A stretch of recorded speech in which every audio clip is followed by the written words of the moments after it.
Hey, it's Ryan Reynolds here from Mint Mobile. Now, I was looking for fun ways to tell you that Mint's offer of unlimited premium wireless for $15 a month is back. So I thought it would be fun if we made $15 bills. But it turns out that's very illegal. So there goes my big idea for the commercial. Give it a try at mintmobile.com/switch. Upfront payment of $45 for 3 months, $90 for 6 months, or $180 for 12-month plan required. $15 per month equivalent. Taxes and fees extra. Initial plan term only. Greater than 50 gigabytes may slow when network is busy. See terms.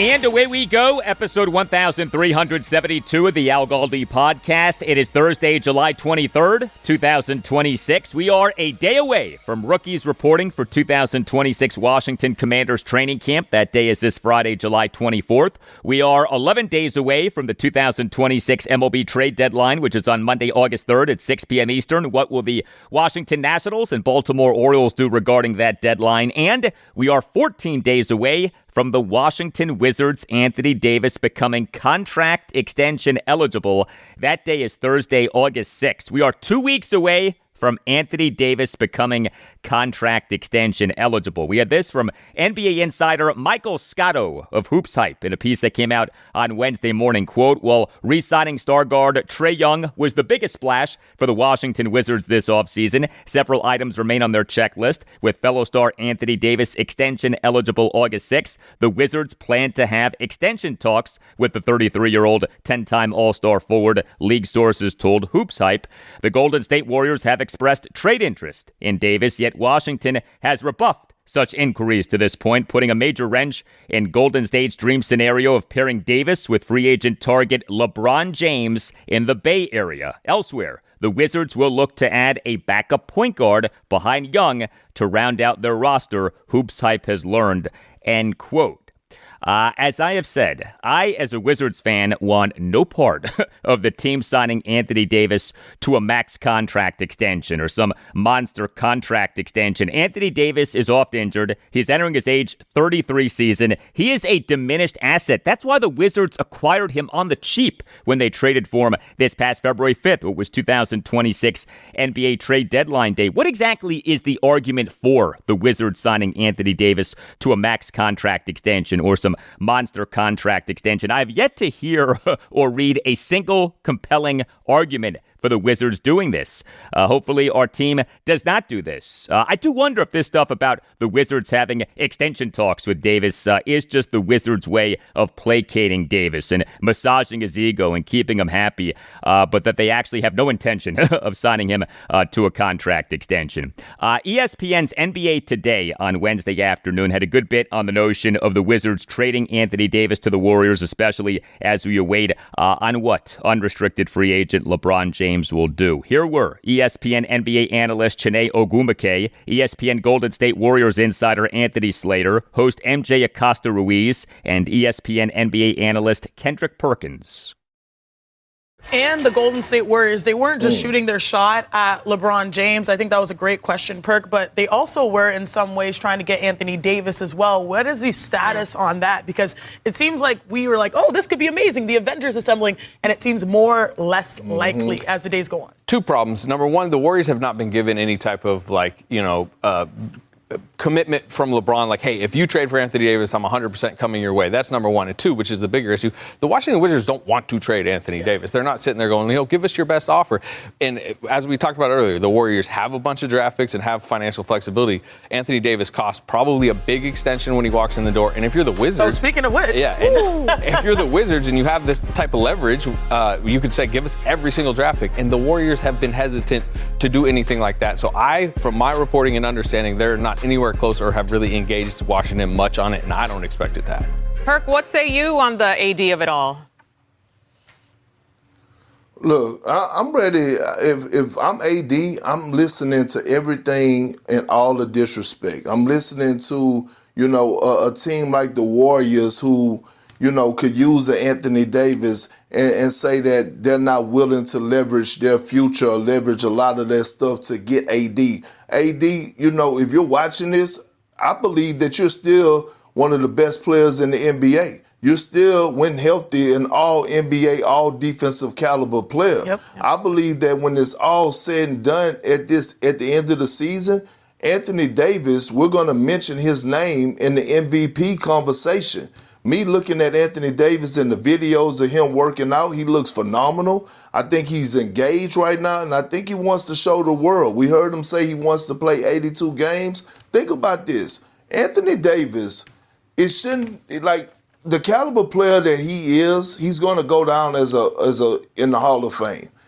Like, he's getting towards the back end of his career, and I'm pretty sure he don't want it to be labeled as a journeyman, right? Like, this is his third team over the last, year and a half. He's trying to find a home. I believe that he should embrace Washington, and Washington should embrace him.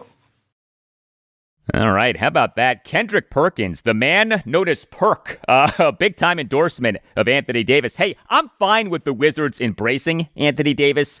Just don't embrace him with a max contract extension or some monster contract extension. There's also this Yahoo Sports NBA podcaster and writer Kevin O'Connor.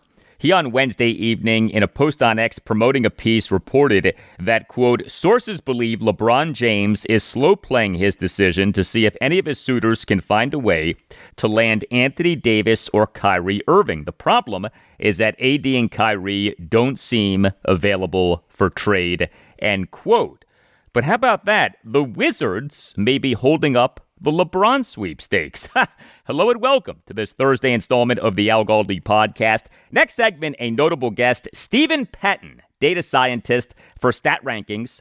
His research has revealed that Washington's Jayden Daniels was the NFL quarterback most hurt by drops on a per-play basis in the 2025 regular season. Yeah, you heard that right. Jayden Daniels was the NFL quarterback most hurt by drops on a per-play basis in the 2025 regular season. If it seemed that Washington's 2025 pass-catching core was bad, that's because it was bad. Steven's going to go in-depth on that analysis and discuss the merits of Washington going with more under-center snaps for Daniels and more. But if you are a Washington Commanders fan, know this. Be aware of this. Spread the word. Jayden Daniels was the NFL quarterback most hurt by drops on a per-play basis in the 2025 regular season. The next time that you hear about Daniels having regressed last season, he regressed last season, remember that stat. Steven Patton, next segment. And also on the show, I'll talk Washington Nationals and Baltimore Orioles. The Nats concluded a 4-2 trip out west with an 8-0 win at the Colorado Rockies on Wednesday to win 2 out of 3 games in the series. The O's, they on Wednesday split a day-night doubleheader of the Boston Red Sox. Game 1 of the doubleheader, a 6-3 loss of the Red Sox on Wednesday afternoon, extending Boston's winning streak to 15 games, tying a franchise record for longest regular season winning streak. Game 2 of the doubleheader, a 5-1 win at the Red Sox on Wednesday night, ending Boston's 15-game winning streak. But the O's lost 2 out of 3 games in the series, and we have more bad injury news with the O's. You can hit me up on X at Al Galdi. You can email me the Al Galdi podcast at yahoo.com. You can reach me via writing a review of the podcast on Apple Podcasts. You can write about whatever you want, and I'll read what you write if you give the podcast a 5-star rating. From Big437 on Apple Podcasts writes, Big437, love the show from Jacksonville, Florida. Thank you very much for that, Big437. Email from Michael King off some scheduled fun that we had on episode 1347 of this podcast. During the opening segment of that show, brought up Bill Belichick as New England Patriots head coach, famously chanting no days off during the Pats Super Bowl championship parade in February 2017. And I wondered if/when the Washington Commanders, with Dan Quinn as head coach, win a Super Bowl, what chant will he lead at the Super Bowl championship parade? Quinn has plenty of go-to phrases, right? In that space, dog-ass competitor, etc. No days off was a go-to phrase for Belichick. Which phrase will Quinn have us chanting at the Washington Commanders Super Bowl championship parade? Stop laughing. Why is that funny? That's not supposed to be funny. Writes Mike, Dan Quinn is a 0, Galdi. There will be no Super Bowl chanting as long as he is around. Let me amend that. There will be no chanting, vulgar or otherwise, while he is here. Thank you for that, Mike. Big upcoming season for Dan Quinn. You know, it's a funny deal. Each of Washington's last 3 non-interim head coaches lasted for at least 4 seasons: Mike Shanahan, Jay Gruden, and Ron Rivera. Dan Quinn's first season as the team's head coach was better than any season that any of those guys ever had as Washington head coach, right? 2024, 12-5 in the regular season, 2-1 in the postseason, and yet it is widely believed, myself included, that if Washington has a bad 2026 season, Quinn may well be fired. He could end up lasting as Washington head coach for just 3 seasons, maybe less. He could end up not lasting as long as Shanahan, Gruden, or Rivera, even though that 2024 season was the franchise's best season since the 1991 Super Bowl championship season. This is a dog-ass competitor. Yes, thank you, Dan. All right, 2026 Washington Commanders training camp is coming. Rookies report this Friday, July 24th. Veterans on July 28th. Football season is coming. If you would like to grow your business or practice, consider advertising on this podcast. We're offering great deals in honor of the coming football season. Podcast advertising is very affordable and works. Put the power of the pod to work for you. Get your message out there to thousands of successful people in the Washington, D.C. area. Grow your business or practice. We'd love to have you on board. Email us to see what we can do for you. The email address is the algaldipodcast@yahoo.com. Life insurance. You and your family hopefully never need it, but not having it can make a tragic situation even worse. We have a family friend who lost her husband to cancer. Him not having life insurance made the ensuing years even more difficult. Well, Ethos makes getting life insurance fast and easy, 100% online. You can get a quote in seconds, apply in minutes, and get same-day coverage. There's no medical exam. You'll just answer a few simple health questions. You can get up to $3 million in coverage. Some policies are as low as $30 a month. You'll get your lowest rate from Ethos's network of trusted carriers. And know this, Ethos has a rating of 4.8 out of 5 stars on Trustpilot with over 4,000 reviews. Take 10 minutes today to get covered with life insurance through Ethos. Get your free quote at ethos.com/algaldi. That's ethos.com/algaldi. Ethos.com/algaldi. Application times may vary. Rates may vary. Trustpilot rating as of June 1st, 2025. Having a daily routine is crucial. For me, daily walks with my dog are a non-negotiable part of my wellness routine to get some fresh air and clear my mind. And after those walks, it's easy to grab my favorite all-in-one nutrition shake and take it wherever I'm off to next with Kachava's new travel packs. One easy-to-use packet provides complete nutrition ready for life on the go with protein, fiber, vitamins and minerals, greens, probiotics, omegas, electrolytes, and more. Kachava has 8 great flavors, including chocolate, vanilla, chai, matcha, coconut acai, strawberry, coffee, and my favorite, backed by popular demand, chocolate mint. Take your daily ritual with you. Go to Kachava.com and use code SPORTS for 15% off your first order. That's Kachava, spelled Kachava.com, and code SPORTS.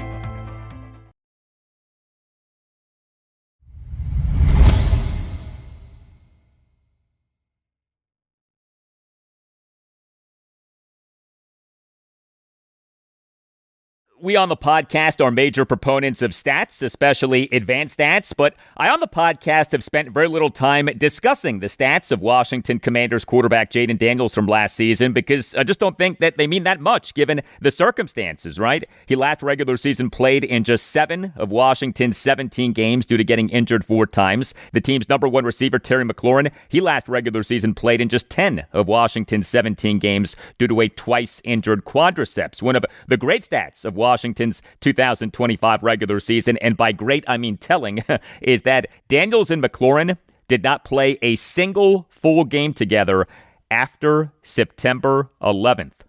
Let that sink in. Now, there is a stat from Jayden Daniels' 2025 season in terms of his performance that has stuck with me and is especially relevant given what I just said about McLaurin. As 2026 Washington Commanders training camp is about to begin, I want to explore that stat. And so it is a pleasure to welcome to the Al Galdi podcast Steven Patton, data scientist for StatRankings. He is the co-host of a Carolina Panthers podcast, Perfect Takes, with perfect spelled Purrfect. And he has created a terrific website, NFLCoachProfiles.com, at which you can research the coaching tree for any of a number of NFL head coaches, past and present. You can follow Steven on X at Patton Analytics, and Patton is spelled Patton. Hey, Steven, how are you? I'm doing well. How are you, Al? Doing well. Nice to talk to you. Before we get to Jayden Daniels, that website, NFLCoachProfiles.com, I was playing around with it. The fact that you can research the coaching tree for any of a number of NFL head coaches, past and present, very cool. How'd you put that together? A couple years ago, I was scraping data from Pro Football Reference. I felt like there was inference to be gained from coaches. A lot of the analysis then was on players, and I felt like if we did a little bit more of a deep dive, we could gain a little bit more understanding about NFL teams and their tendencies from the coaches they hired. So a lot of that led me to dive into coaching trees like Bill Parcells and some of the other greats. And you just saw the interconnections from a mathematical standpoint, the network analysis forms, and this is really nerdy terminology, but a DAG type system. So it's not a closed loop. So it's hard to gain inference from the coaches when everything's kind of flowing as like a family tree, so to speak. Whose NFL coaching tree is most impressive? I mentioned Bill Parcells, but I gotta throw Andy Reid out there. Some of what he's done, you see guys like Doug Peterson and guys like Ron Rivera, Coach of the Years, guys that have won the Super Bowl. It's very, very impressive kind of who's come from Andy Reid and that 2000s, specifically Eagles coaching staff. All right, so you on January 6th on X put up a post in which it detailed the quarterbacks most hurt by drops in the NFL's 2025 regular season, and you had Jayden Daniels as the quarterback most hurt by drops on a per-play basis in the 2025 regular season, plus 0.178 expected points added per play lost on pass attempts that resulted in drops. I found this fascinating and maddening at the same time. Take us through your methodology, if you would. Absolutely. I want to touch on kind of what you alluded to at the beginning. Haven't talked a lot about Jayden Daniels. He only played in 7 games. Out of the 40 qualifying quarterbacks that I'm going to kind of list off some of these rankings, Jayden Daniels ranked 37th in dropback. So he's lower on the totem pole, but all the numbers we're going to be talking about, either from a total perspective or a per play basis, is going to put him towards the top of the league. So like you said, on a per play basis, if we're looking at expected points added, when you're looking at the air EPA and the expected yak that would come from those passes, Jayden Daniels was impacted the most, having a difference of his original EPA to what would have been his EPA if those drops had been caught. And that was 0.17. So that EPA range, just to kind of put it in perspective on a per play basis, would put you towards like a Pro Bowl or even maybe like playoff contending quarterback. Like this is what we saw back in 2024 from Jayden Daniels. And he lost that efficiency because, again, the inconsistencies with the receivers and the people he was targeting. Yeah, way too many drops / catches that could have been made but were not by Washington receivers, tight ends, and running backs last regular season, for which, as you found, Jayden Daniels was number 1 among all qualified NFL quarterbacks in highest expected points added per play, highest EPA per play in terms of EPA lost via drops. There are multiple versions of EPA. Which one did you use? That one is going to come from NFL FastStar, so that's a publicly accessible version for the people. It's not something behind a paywall like Summers or Next Gen Stats. And you, for the drops, use data from FTNFantasy.com. If we're just talking total drops, how many drops did Washington pass catchers have for Jayden Daniels last regular season? He had 15 drops, which tied him for 18th. And going back to the point, he was 37th in dropbacks, but he had the 18th most like drops. Like it's insane that he played half a year and was still like on the aggregate, like really high up the leaderboard.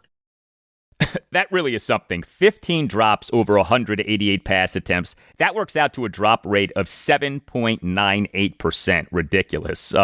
Now, how exactly a drop is defined can vary by person and by outlet. Again, you use data from FTNFantasy.com, but how do you personally define a drop? I think the receiver has to be open to an extent. I think there are too many times when we as fans are watching a game, we'll watch a tough contested catch and walk away from that as the receiver should have caught that. But a lot of times when you have two players going up for a ball and there's a lot of hand fighting and hip checking, it's hard to put that on the receiver because you're doing a lot of things multitasking while trying to bring down the football. So that's where I think how open the wide receiver becomes a factor. And then again, where is the ball put? Because if you only get one hand on the ball, the likelihood of you bringing that in are low. But if you get two hands on the ball, I think it makes it very hard to justify a ball kind of falling incomplete in those instances.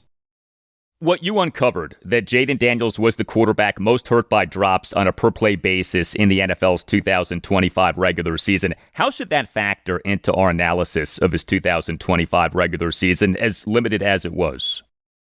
If you're looking at this from like a forward standpoint, I would look at where the drops were broken down. So Zach Ertz, he had 4 of the drops. Deebo Samuel had 4. Jalen Lane, was he a rookie or second-year player last year? Rookie.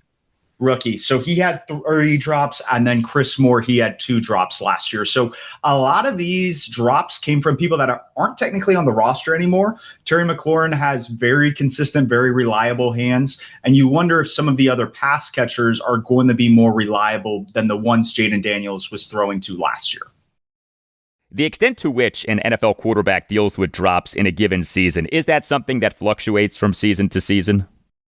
I think they're consistent for people that don't throw either accurately into windows or they throw the ball too hard. I'm a big Panthers fan, so Cam Newton back in the day, he would just rifle balls in.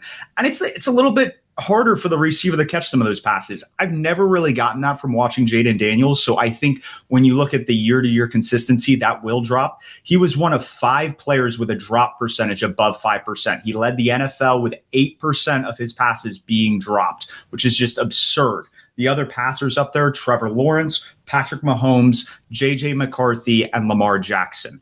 Obviously, only 1 year for J.J. McCarthy. The only person who I've seen out of those guys have kind of like reliable stickiness when it comes to this is Trevor Lawrence. And again, he's somebody that I think just doesn't throw accurately enough in windows and makes it harder for his receivers to catch the ball.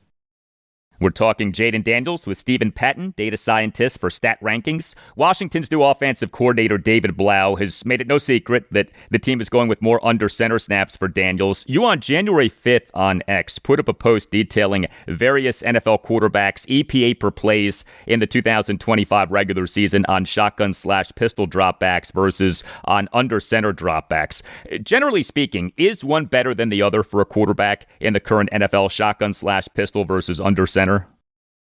So in the 2010s, you had kind of this quarterback renaissance. You obviously had the old guard like Peyton Manning, Tom Brady. Then you had some of these other guys like Aaron Rodgers and Phillip Rivers kind of floats in between the two. But these quarterbacks where they were field generals and they could kind of diagnose what was going on. And it was easier for them to do that in shotgun. So you saw like a higher usage of that as the 2010s progressed. But if you go back to the 2000s, a lot of times offenses played a little bit more under center. And that was the ability to mask the run and the pass. It wasn't so easy for the defense to decipher what was going to happen on a given play. So in the 2010s, when you have the kind of this boom of the passing era, the offenses were passing more, and it is a more efficient play on a play-by-play basis.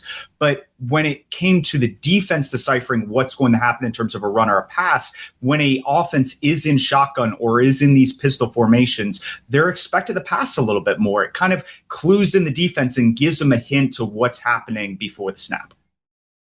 So is it a good thing that Washington is going with more under center snaps for Jayden Daniels? I think my concern with it goes to a player like Joe Burrow who has struggled under center. And my concern would be is that because going back to his days at Arizona State and LSU, he's just so comfortable being in the shotgun, he's going to struggle with under center reps. However, a lot of other quarterbacks have done this at the college level and then even into the professionals where they play a lot in shotgun and you're still able to be productive under center. And I think that's going to be good for Jayden Daniels. This is going to take more off his plate and allow the offense to kind of facilitate more production and not force everything on him. Last season was very much a renaissance season for under center offense. Some of the best offenses in the NFL last season went with under center snaps a good bit. It was not that long ago that the under center formation was considered antiquated. Under center being back in vogue, is that a fad? Is that a blip? Or is this a new normal? I think it's in vogue because, again, it goes back to how it can murky like what the defense is seeing pre-snap in terms of, again, the run and the pass. And that leads into some of the play action looks. And when you look at how defenses typically combat under center, they are on more of an average, they're in cover 3 looks. And that is great for play action. So if David Blau and Jayden Daniels are able to get a lot of cover 3 looks under center, they're able to kind of fake the handoff and give Jayden Daniels more passing lanes, so to speak. The beauty of cover 3 is that when you have a lot of routes coming across the formation, it's kind of the seams in between the cornerbacks and the middle of the field safety that those guys come screaming open. And so I think that is going to benefit this offense, is just having a couple of easy layups, like getting back to the basics. And I know you said, hey, is this a blip in the map? But I think a lot of offenses are going here because, again, they're getting these coverage looks that are so easy for the quarterback and the offense to operate. Which stats do you most like for evaluating NFL quarterbacks right now? I think a conglomeration of efficiency metrics like EPA, QBR, DVOA can be excellent. I think you have to start breaking down different things like average depth of target and CPOE in different buckets and be aware of what goes into those variables. But I lean very much more on the efficiency side because those are reliable year to year from a sticky standpoint. And they describe exactly what's going on in the game a lot of times. And obviously you're going to have Kyle Shanahan offenses where it doesn't matter who the quarterback is, they're going to be efficient. But that's, again, something where the average fan or analyst just kind of needs to decipher what is at stake here and what are all the variables going into it. You know the Panthers well. Jayden Daniels actually is good friends with the Panthers QB1 Bryce Young. The Panthers in March 2023 traded up from the number 9 overall pick in the 2023 NFL draft to the number 1 overall pick in that draft. The trade was with the Chicago Bears. The Panthers, to go from 9 to 1, gave up first-round picks in the 2023 and 2024 NFL drafts, second-round picks in the 2023 and 2025 NFL drafts, and receiver DJ Moore, who went to the University of Maryland. The Panthers gave up a haul to go from 9 to 1. They, with the number 1 overall pick in the 2023 NFL draft, took quarterback Bryce Young out of the University of Alabama. The Houston Texans, with the number 2 overall pick in that draft, took quarterback C.J. Stroud out of Ohio State. Very mixed results for Bryce Young as an NFL quarterback, but as we saw with Sam Darnold quarterbacking the Seattle Seahawks to a Super Bowl last season, and as we've seen with Baker Mayfield excelling with the Tampa Bay Buccaneers, it can take a while for a highly drafted quarterback to work out. Where are we with Bryce Young? I think the jury's still out. I don't think he necessarily had the year 3 he needed coming off the benching in year 2. But when you look at, and it's difficult to kind of judge across eras, but Drew Brees did not have the hottest start. Like his early days and early years in San Diego, there were a lot of games he threw underneath 100 yards. I think him being around 6 foot and being a smaller quarterback, it had cause for concern. And he obviously had an injury before he went to the Saints. But if there's a trajectory for him, it's Bryce Young allowing the game to come to him as he becomes more seasoned in the NFL and just knowing where to go with the football, because he's not going to have the strongest arm. But if he can process fast enough and know where he's going with the ball, I think that will help his trajectory in the NFL. Do I think he's a top 10 guy? Probably not. But it would be great to get an average quarterback, especially with the team that's being built around him. When should we know whether a highly drafted quarterback who plays a lot early in his NFL career is a hit or miss? It feels like the elite quarterbacks show their faces within a couple years of the NFL. Patrick Mahomes, Lamar Jackson, their first years as starters, they were MVP guys. Joe Burrow, his second year, he's going to the Super Bowl. Josh Allen obviously took him a little bit longer, but some of the guys you mentioned that have had more of a renaissance in their careers, guys like Baker Mayfield and Sam Darnold, who just won a Super Bowl. Those guys, I don't think anybody's claiming that they're top 5, top 10 MVP candidates. So I think there's a level where you can't write everybody off just because they had a bad start to their career. But it does become, I think, a little bit of a climb to go above average. I think average, maybe borderline top 10 is the best some of those guys can do after rough starts. Steven Patton, data scientist for StatRankings. Steven, thank you. All the best. Same to you. All right. Hey, whatever big event that you're planning, a wedding, a party, a corporate gathering, consider using a great sponsor of this podcast, Catering by Uptown. Visit cateringbyuptown.com and make sure that you mention that Al Galdi sent you. Catering by Uptown is outstanding. It is a family business. It is run by the Pereiras, who are terrific Washington Commanders fans, and Catering by Uptown will provide you and your event with excellent service. Catering by Uptown staff on the day of your event is the first to arrive and last to leave and is fully prepared to offer quality, variety, and abundance, prepared to execute the plan that you and Catering by Uptown created together. Catering by Uptown specialty is weddings. Get excellent service at an affordable price. In fact, if you visit cateringbyuptown.com and click on venues, you can check out Catering by Uptown's premier wedding venues. Visit cateringbyuptown.com and make sure that you mention that Al Galdi sent you. That's cateringbyuptown.com and make sure that you mention that Al Galdi sent you.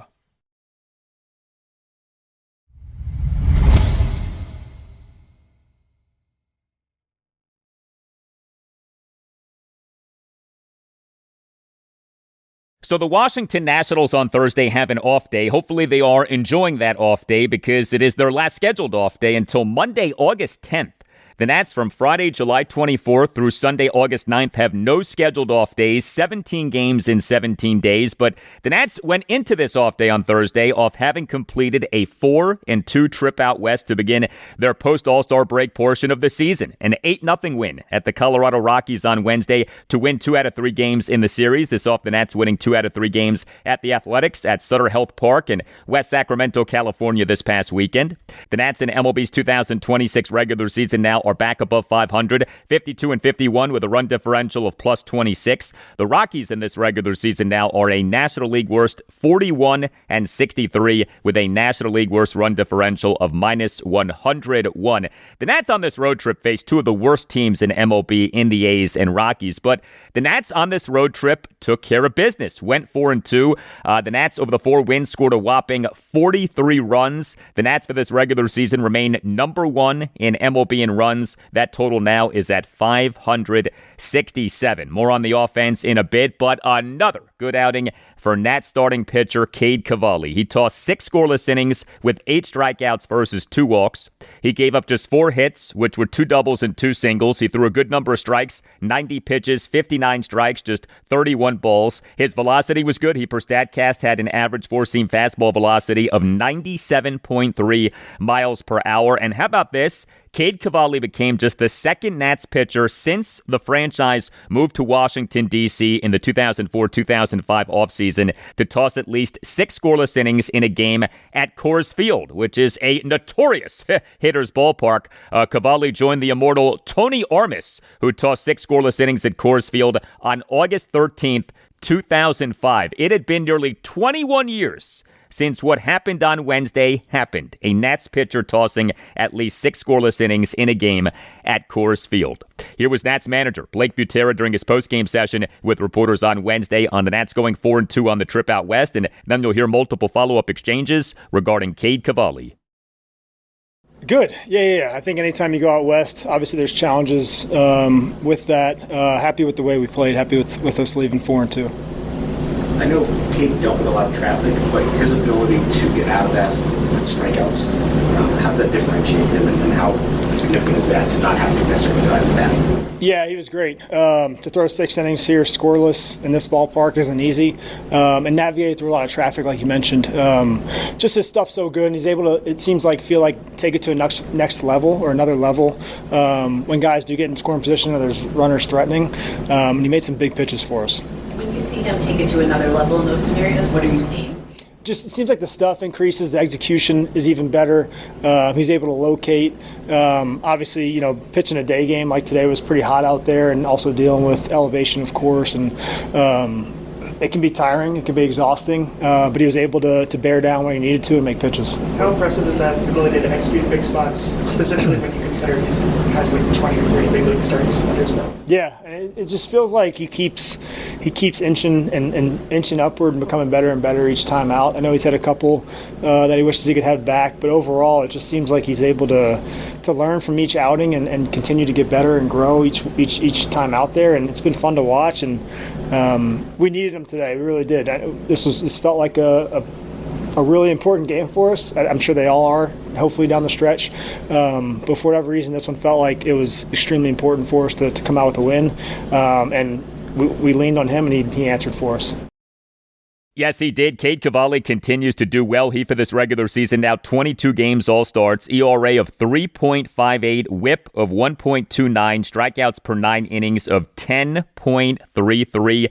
And the Nats relief pitching in this 8-0 win at the Rockies on Wednesday was good. 2 Nats relievers combined for 3 scoreless innings. Eddie Jean tossed 2 scoreless innings. He tossed a perfect bottom of the 7th, tossed a scoreless bottom of the 8th, despite giving up a single and despite issuing a walk. The Nats on Tuesday afternoon announced having Cole Jean from AAA Rochester and announced having designated relief pitcher Justin Lawrence for assignment. And Max Kranick tossed a scoreless bottom of the 9th despite issuing a walk and a wild pitch. And despite giving up a single, the Nats relief pitching in each of the 2 wins in this series was good. Take it back to the 7-3 win at the Rockies on Monday night. 3 Nats relievers combined for 4 2/3 scoreless and hitless innings. Some good stuff from the Nats bullpen in this series, and really good stuff from the Nats offense in this series. The Nats over the 3 games totaled 22 runs. The Nats on Wednesday, 8 runs, 14 hits, which were a home run, a triple, 2 doubles, and 10 singles, 3 walks, 5 for 17 with runners in scoring position. The Nats entering the top of the 7th held a 1-0 lead, but they in the top of the 7th scored 6 runs on a home run, 4 singles, 2 walks, and 3 Rockies errors. The Rockies are quite bad. But, we actually were in the midst of a pitcher's duel at Coors Field until we were not. But the Nats did struggle against Rockies starting pitcher Gabriel Hughes, who the Rockies took with the number 10 overall pick in the 2022 MLB first-year player draft out of Gonzaga University. He in this, his 4th career MLB regular season game and 3rd career MLB regular season start, allowed 1 run in 5 innings with 5 strikeouts versus 1 walk, although the Nats did do a good job of driving up his pitch count as he over his 5 innings threw 88 pitches, 60 strikes, just 28 balls. 5 Nats players each had at least 2 hits. DH and number 3 batter Jose Tena, shortstop and number 4 batter CJ Abrams, center fielder and number 5 batter Dylan Cruz, third baseman and number 8 batter Jorbit Bibas, and second baseman and number 9 batter Nasim Nunez. But the only Nats player who had more than 2 hits was CJ Abrams. He went 4 for 5 with a double, 3 singles, and a stolen base. What a series Abrams had. He was the Nats starting shortstop and number 4 batter in each of the 3 games. The 7-3 win at the Rockies on Monday night, Abrams went 1 for 5 with a 2-run homer.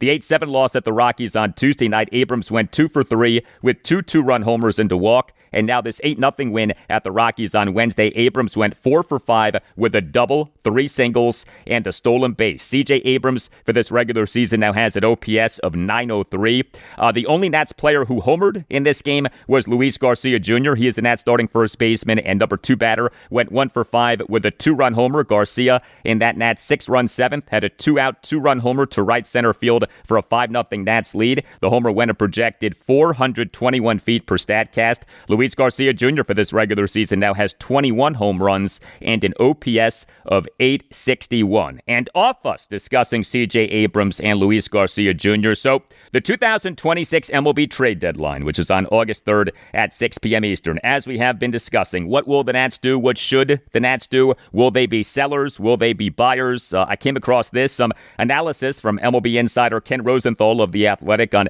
3 trade candidates for the Nats. First baseman Luis Garcia Jr., shortstop C.J. Abrams, and starting pitcher Foster Griffin. This was Rosenthal on his podcast, Fair Territory, with Ken Rosenthal on the Foul Territory Network. This came out this past Monday. Here you go. But I want to talk about the Nationals here because the Nationals remain in a really interesting spot. A story over the weekend from Will Salmon and Spencer Nussbaum detailed how they're already drawing interest in Luis Garcia Jr. He's a guy who's played first base this year, but second base in the past, and is having at age 26 really his best season. He's only making baseball term, $6.875 million. That's only in a relative sense. And he's a guy who 20 home runs and also ranks seventh in the majors, seventh in WRC plus. That's weighted runs created plus. That's a statistic that gives you a good feel for a player's overall offensive performance. Garcia is a left-handed hitter. It would be better for the Nationals if he was right-handed. But here's a guy that even if they feel they don't want to blow up their team while in contention, they can trade. They've got 2 first basemen at AAA. They can do some things with him, and he's a guy that will fit for a number of clubs. Teams want offense, and offense is at a premium in today's game, especially right-handed hitting offense, but Luis Garcia Jr. is also going to be in that category as well. So really interesting to see what the Nationals do here. They've got some bigger pieces as well. Foster Griffin, all-star pitcher that came over from Asia. They signed him to, I believe, a $5.5 million deal. He's had a remarkable season for them. They could trade him. They could also try to extend him. And then there's C.J. Abrams. C.J. Abrams has had a remarkable offensive season. He probably is not a shortstop going forward. Everyone in the industry knows that, but he is a guy with some value. But like Lindor, though he's not making nearly as much money, he is more of an off-season move because if you're going to do that, you're going to do that at a time when you can involve the greatest number of teams. So I don't expect them to do anything major with Abrams. I'm not even sure they would do that with Griffin, though certainly he would have value. The way he has performed this season, he actually has been one of the best stories this season. So what's going to happen in the 2 weeks ahead, the 2 weeks leading to the deadline? The answer is I don't know, because still we don't have answers on where a number of teams are. Okay, so a lot there from Ken Rosenthal, but I do agree with the general sentiment that the Nats are not feeling like sellers. To what extent the Nats will be buyers is hard to say, and of course all of this is predicated on how the Nats do in the coming weeks, but as things stand right now, C.J. Abrams, Luis Garcia Jr., and Foster Griffin, to me, should be as much, if not more, contract extension candidates for the Nats. Then those guys should be trade candidates. And as Rosenthal said, if you're going to trade Abrams, trading him in the offseason, when you, in theory, have more potential suitors, makes more sense. But if the Nats' timeline has been accelerated by this surprisingly successful season, then the Nats with Abrams, Garcia, and Griffin right now should be thinking contract extensions as much as anything. Abrams is in just his age 25 season and is under team control through the 2028 season. Garcia is in his age 26 season and is under team control through the 2027 season. Griffin is in his age 30 season and is set to be a free agent this coming offseason. Now, whether Nats president of baseball operations Paul Taboni has the funding from ownership, the Lerner Group, to properly pursue contract extensions, we do not know. No game for the Nats on Thursday. Next up for them is a 6-game homestand beginning with a 3-game series against the Arizona Diamondbacks at Nationals Park. The Nats have listed the following starting pitchers as probables for the series. Game 1 Friday evening at 6:45, Zach Littell. Game 2 Saturday afternoon at 4:05, Foster Griffin. Game 3 Sunday afternoon at 1:35, Miles Michaelis. Having a daily routine is crucial.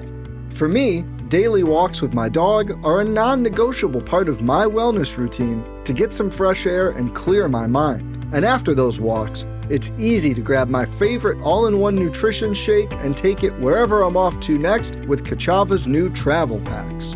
One easy-to-use packet provides complete nutrition ready for life on the go with protein, fiber, vitamins and minerals, greens, probiotics, omegas, electrolytes, and more. Kachava has 8 great flavors, including chocolate, vanilla, chai, matcha, coconut acai, strawberry, coffee, and my favorite, backed by popular demand, chocolate mint.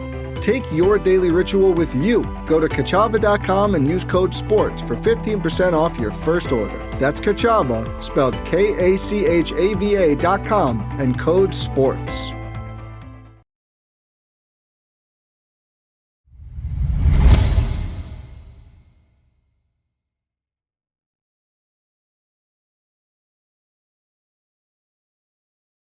Wednesday was a long day for the Baltimore Orioles. They did get a split of a doubleheader, but they also had more bad injury news. Game 2 of the Orioles' big 3-game series at the Boston Red Sox was scheduled for Tuesday night at 7:10, but the game was rained out, so we on Wednesday had a day-night doubleheader for games 2 and 3 of the series. Game 1 of the doubleheader, a 6-3 loss at the Red Sox on Wednesday afternoon, extending Boston's winning streak to 15 games, tying a franchise record for longest regular season winning streak. Game 2 of the doubleheader, a 5-1 win at the Red Sox on Wednesday night, ending Boston's 15-game winning streak, but the O's did lose 2 out of 3 games in the series. So the O's in MLB's 2026 regular season now are 50-53 with a run differential of -13. The Red Sox in this regular season now are 52-49 with a run differential of +45, and the O's now are 3 games behind the Red Sox for the American League's third of 3 wild card spots. But the Orioles' bad injury luck refuses to stop. This is unreal.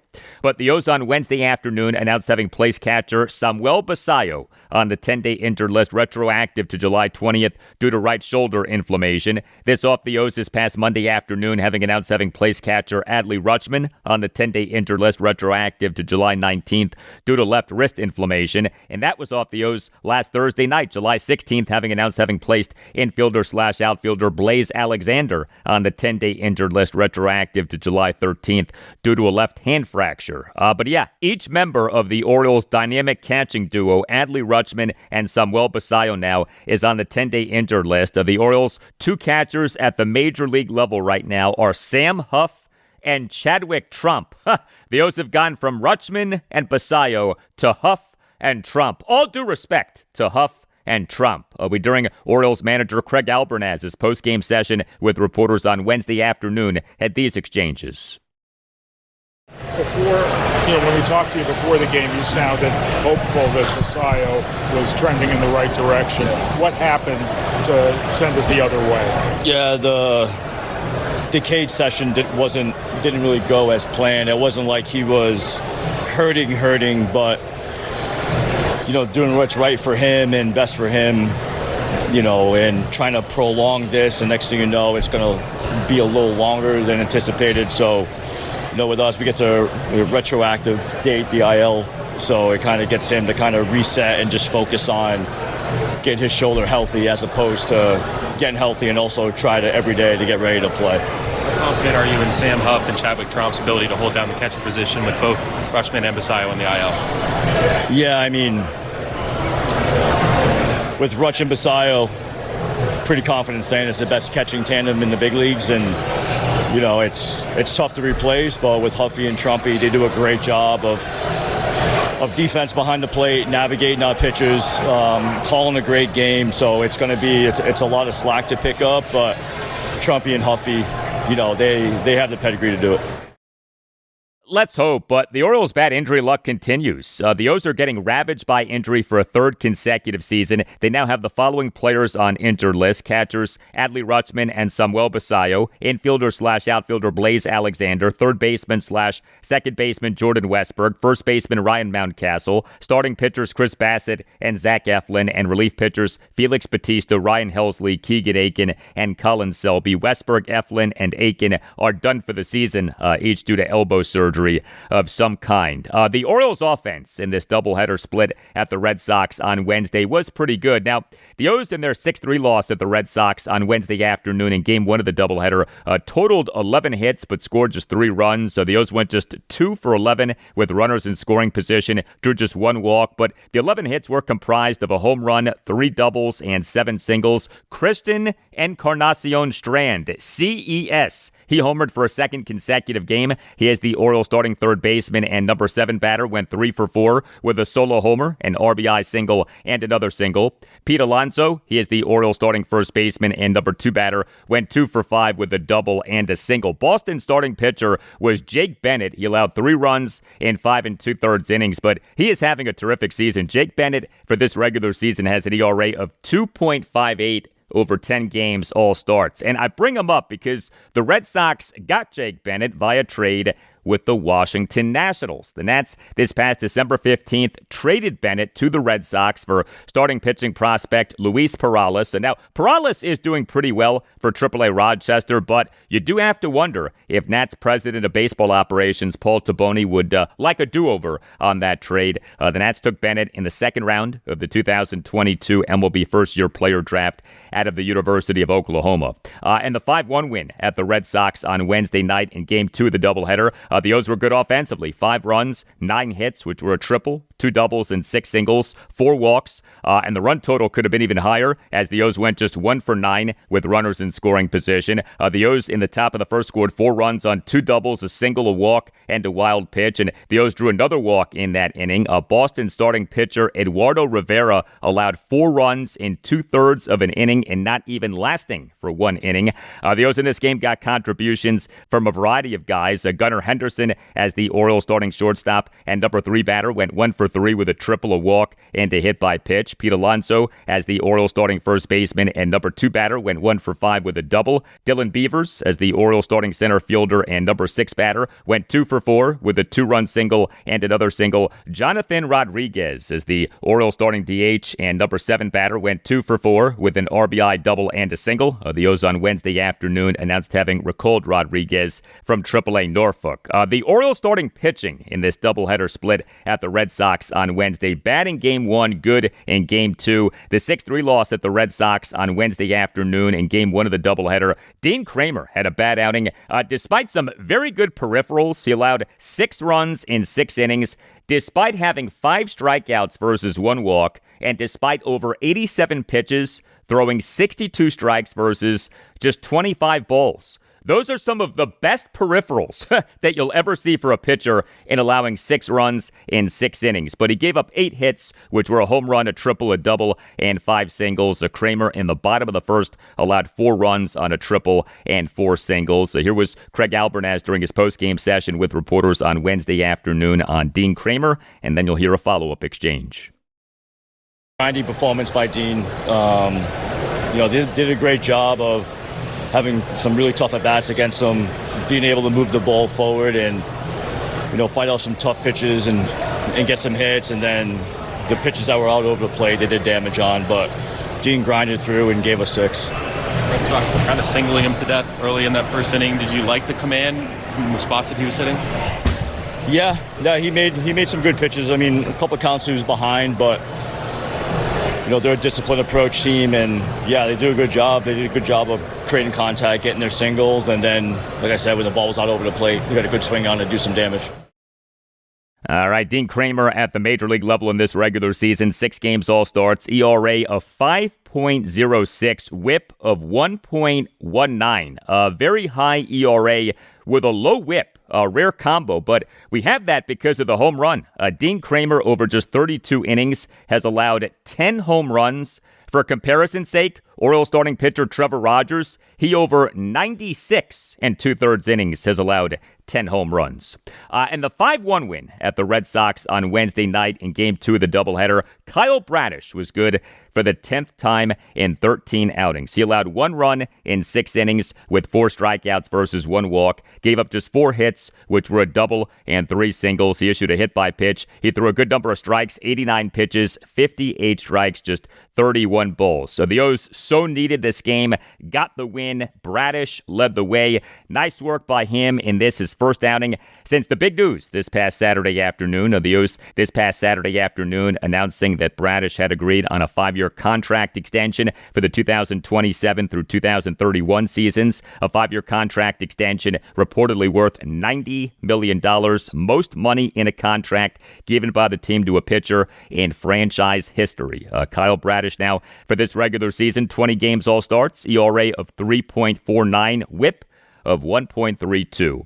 And the Orioles relief pitching in this doubleheader split at the Red Sox on Wednesday was very good. The O's in their 6-3 loss at the Red Sox on Wednesday afternoon in Game 1 of the doubleheader used just 1 relief pitcher, who was Anthony Nunez. He tossed 2 scoreless innings. And the 5-1 win at the Red Sox on Wednesday night in Game 2 of the doubleheader, 3 Orioles relievers combined for 3 scoreless innings. Yunier Cadeau tossed a perfect bottom of the 7th. Andrew Kittredge tossed a scoreless bottom of the 8th, and Tyler Wells tossed a scoreless bottom of the 9th, with the only blemish being a leadoff hit by pitch. No game for the O's on Thursday. Next up for them is a 3-game series against the Atlanta Braves at Oriole Park at Camden Yards. Game 1 Friday night at 7:05. Game 2 Saturday night at 7:05. Game 3 Sunday afternoon at 1:35. The O's have not yet listed probable starting pitchers for the series.